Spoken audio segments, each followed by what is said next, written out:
warahmatullahi wabarakatuh. Tepatnya sareng simkuring Kamila Sari di SMA Negeri 2 Kota Tasikmalaya. Dina danget ayeuna simkuring baris medar ngeunaan artikel. Materi artikel ieu aya dina pengajaran basa Sunda kelas 12 di semester 2.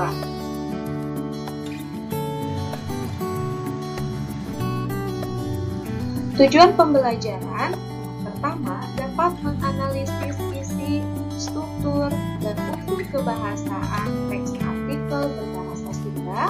Yang kedua, dapat menulis artikel sederhana berbahasa Sunda dengan memperhatikan struktur dan penggunaan kaidah kebahasaan. Wangunan artikel. Artikel ngabogaan herti salaku hiji karangan faktual alias non-fiksi nu populer ngeunaan hiji masalah secara lengkap anu panjangna ditangtu dikeun dimuat dina media massa. Artikel kaasup ngaran news. Eta tulisan nu eus dina sawangan, ide, opini, kumaha nu ngajenkan hiji masalah atawa kajadian. Nulis artikel miboga udagan pikeun nawarkeun solusi pengumpulan masalah, ngadidik, menghibur, jeung memanfaatkan maca. Kalungguhan jeung kagunaan artikel. Nu kahiji, penerjemah warta dina kalawarta. Nu kadua, wahana diskusi geusan neangan solusi sarta proses aktualisasi jeung eksistensi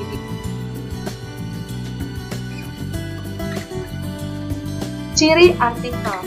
Nu kahiji aya ngaran penulisna. Artikel nyaeta karya individual, artina dina artikel ngaran penulis kudu dicantumkeun kalayan jelas. Nu kadua, miboga gagasan nu aktual jeung atawa kontroversial.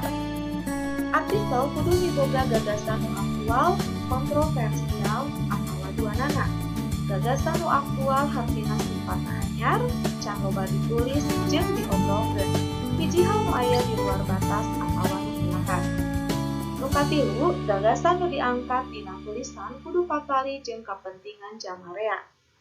Artikel nu ditulis kudu mere manfaat ka jamarea, luyu jeung kaayaan pasar media massa nu midangkeun eta artikel. Nu kaopat, ditulis kalayan referensial ku visi nu intelektual. Artikel nyaeta hiji karya non-fiksi, hartina beda jeung novel atawa carko nu mangrupa hiji proses imajinasi kreatif penulis. Artikel mangrupa hiji proses kreatif intelektual.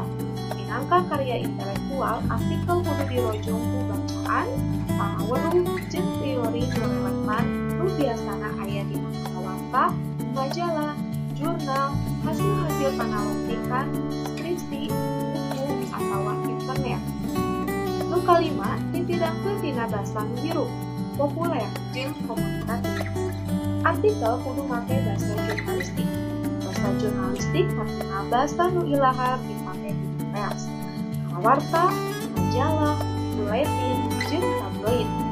Basa jurnalistik jadi utamana nyaeta sajan, genre, singget, mirut, babari ditarima, babari diingat, kahati jeung dipikaharkeun ku jamarea maksud jeung harapan. Nu kagenep singget jeung tuntas. Singget secara filosofis hartina sacara langsung pikiran nu maca teu diulinkeun nepi ka hese murahanana. Singget secara teknis hartina diluwihkeun jeung kapling atawa rohangan nu disajiakeun anu tunggal kalawarta lewat beda. Tuntas hartina teu nyambung kana edisi nu sapeuleuhna.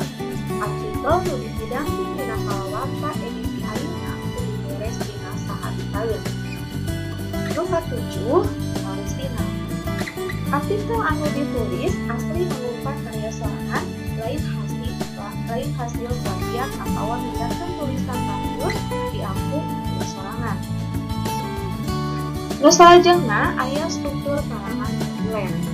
Nu kahiji bubuka, dina bubuka aya kasampukan, orientasi, sarta gambaran pundeuh. Nu kadua aya dadaran, Ketikkeun data-data atau fakta-fakta, nu kedua, nepikeun argumen atau opini. Nu katilu, deskripsikeun masalah jeung cara ngareksepkeunana. Nu katilu, aya panutup.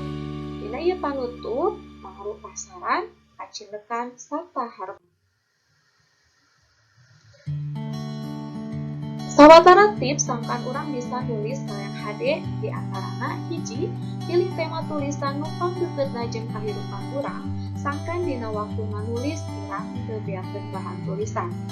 Nu kadua, tangtukeun gagasan utamana sacara teu langsung jumlah gagasan utama anu ditulis tilu nangtukeun panjangna karangan.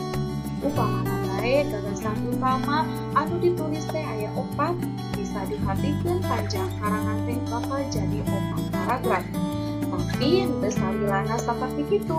Panjang pondokna tulisan ditangtukeun ku loba jeung saleutikna pasoalan nu rek dipikirkeun. Nu katilu mangkarkeun jadi paragraf anu.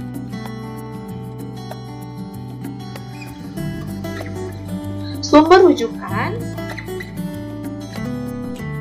Dede Kostasi 2017 Bahasa Sunda Urang Bandung Universitas.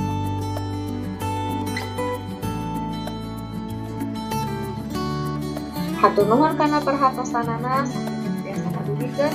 Assalamualaikum warahmatullahi wabarakatuh.